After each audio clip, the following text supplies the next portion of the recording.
जुहार समस्त को मैं अनुपमा आपण मान को स्वागत करूँ आज गोटे न्यू वीडियो रे। तो आज लंच रे बनी थिला पनीर तरकारी। तो पनीर के पहला एटा फ्राए करा होची। देखुन पनीर के टिके हल्का कलर आसला तक ताके टिके फ्राए करमा, तापरे ताके तेल रु काढ़ी करी वेजिटेबल फ्राए करमा। आज एटा बिना प्याज रसुन रे बनामा। पनीर इटा डेली डेली रंधा होची, 2-4 दिन तले रंधा होता, आज फिर रंधा होची। ना तो नहीं सब भात नहीं खाए तो ता लगी इटा बाध्य रांधा के पड़ुची। इच्छा नहीं थिले भी केते हेले पनीर पनीर खाऊ पनीर खाई खाई पूरा बोर लगी गलान। आउ पनीर के डायरेक्ट भी रंधा होता से दिन, बाकी मत भने लागला बोले आज एटा फ्राए करी रंधा होची। टिके जस्ट हल्का फ्राए कले भल लगसी, बेसी फ्राए कले भी बेसी लाल हिवा बोले भने लगे। तो एटा देखुन पनीर है आसलान, टिके हल्का तार कलर चेंज हैला तक टिके फ्राए करमा, तापरे ताके तेल रु काढ़ी करी वेजिटेबल फ्राए करमा। वेजिटेबल रे पुटल आउ बीन्स गाजर। तो यहाँ देखुन पनीर रेडी हो गलान, तार कलर भी हल्का ब्राउन हो गलान। तो ताके यहाँ तेल रु काढ़ी देमा आउ वेजिटेबल फ्राए करमा। वेजिटेबल भी सब धुई धुआ कर काटिना रेडी कर रखाई।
तो वेजिटेबल के हल्का फ्राए कला यहाँ दे दमा टेस्ट हिसाब रे नून आउटा आलू गाजर बीन्स आउ पुटल एटा फ्राए करा होची। तो देखुन टेस्ट हिसाब रे नून दियाला आउ ताके टिके भलसे फ्राए करमा। तापरे वेजिटेबल 80-90% फ्राए हो गला परे सेतिरे मसला ऐड करमा। बोटा मसला रे जाइए जीरा धनिया आउ गोटा मसला बोटा हिचे आउ मगज काजू मगज भी बोटा हिचे। तो पहला बोटा मसला फ्राए हो गला परे पछे काजू मगज पेस्ट देमा।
मसला दियाला और मसला फ्राए हो गला पर एटा दिया एबे दियाला टमाटो तापर टमाटो को भी हल्का टिके फ्राए करमा तापर एटा देखुन दियाला मिर्चा गुण मिर्चा बोटा नहीं हेतिर बोले एटा मिर्चा गुण दियाला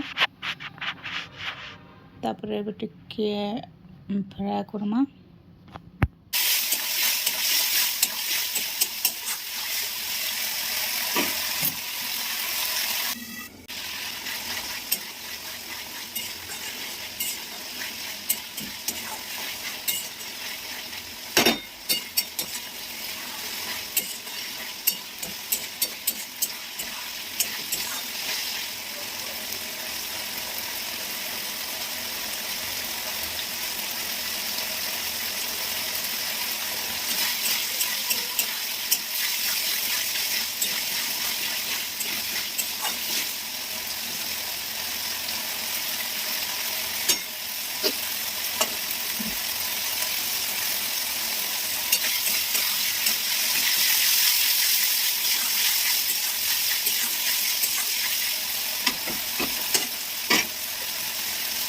तापर देखुन हल्का फ्राए हो गला न मसला तो यहाँ काजू मगज पेस्ट इटा दियाला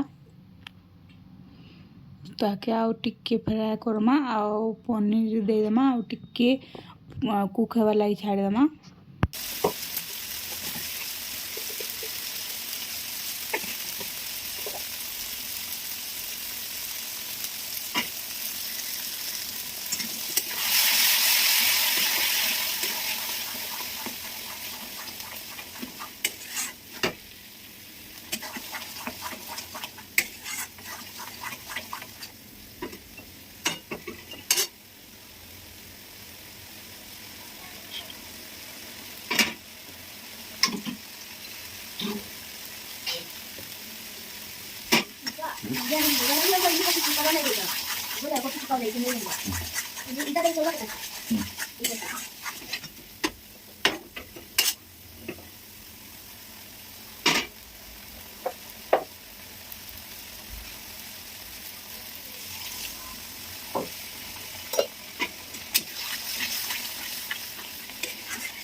तो फ्रेंड्स देखुन फाइनाली रेडी हो गला आमर पुटल पनीर तरकारी तो यहाँ तो थिला आजिर लंच स्पेशल रेसिपी आज वीडियो केतकी रखुचे देखा फिर आर गुटे नुआ वीडियो रे आउ नुआ रेसिपी रे तो thank you for watching bye.